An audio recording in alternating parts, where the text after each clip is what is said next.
Hey everyone, welcome to the channel. In this short video, I will show you how to use your My Health Pace rewards card for online purchases like shopping at Walmart or paying bills. Let's jump in. You earn Health Pace rewards card by completing activities like wellness exam and screenings.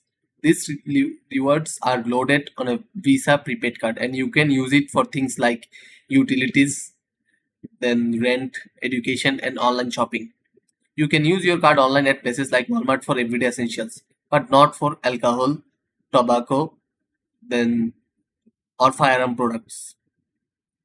So just use it like any Visa debit card at checkout.